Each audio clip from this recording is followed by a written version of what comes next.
আসসালামু আলাইকুম, সবাইকে স্বাগতম জানাচ্ছি আমার চ্যানেলে। আজ আমি আপনাদের জন্য আরেকটা নতুন রেসিপি নিয়ে হাজির হয়ে গিয়েছি। আজ আমি আপনাদের করে দেখাবো খুবই মজাদার একটি কেকের রেসিপি।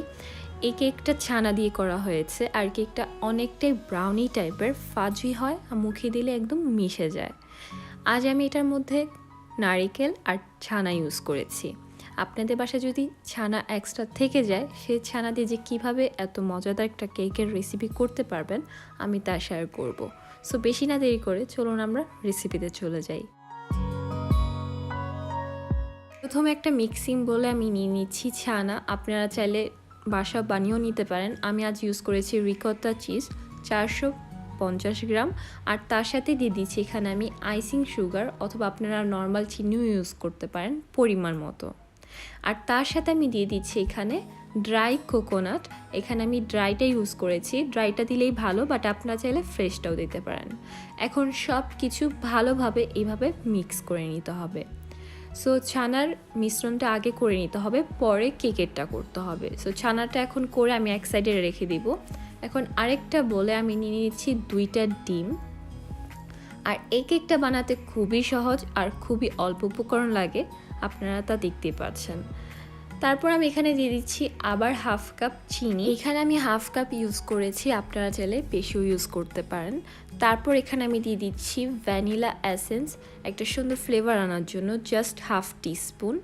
এখন সব কিছু একটা হুইস্কের সাহায্যে মিক্স করে নিতে হবে যতক্ষণ পর্যন্ত না চিনিটা গলে যায়। চিনি গলা যাওয়ার পর আমি দিয়ে দিচ্ছি 1/4 কাপ তেল। তেল দেওয়ার পর আমি আবার এটা হুইস্ক করে নিব। সো দেখতে পাচ্ছেন এখানে কোনো বিটার কিছুই লাগবে না। তারপর এখানে আমি যে ছানার মিশ্রণটা করে রেখেছিলাম সেটা দিয়ে দিচ্ছি। আপনারা যদি বাসায় তৈরি করেন ছানাটা, তাহলে ভালোভাবে এটাকে স্মুথ করে নিতে হবে। আর যদি রিকোটা চিজ ইউজ করেন তাহলে এটা এমনিতেই স্মুথ থাকে।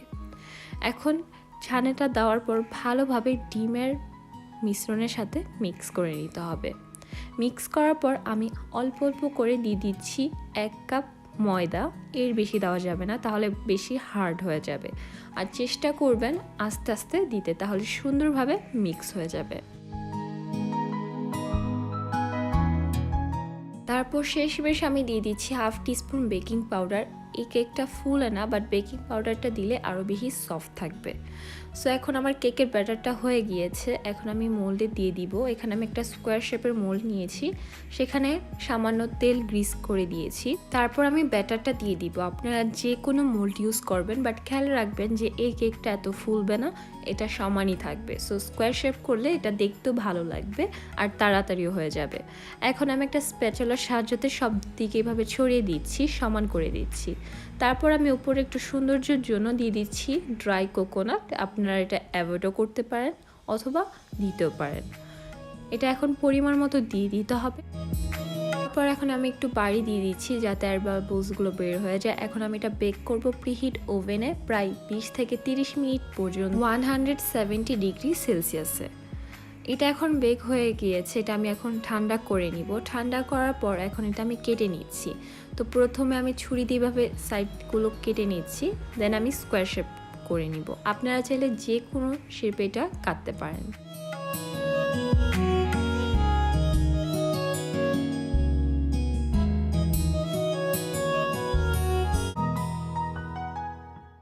তো দেখতে পাচ্ছেন যে কতটা সফট হয়েছে আর দেখতে কতটা সুন্দর হয়েছে।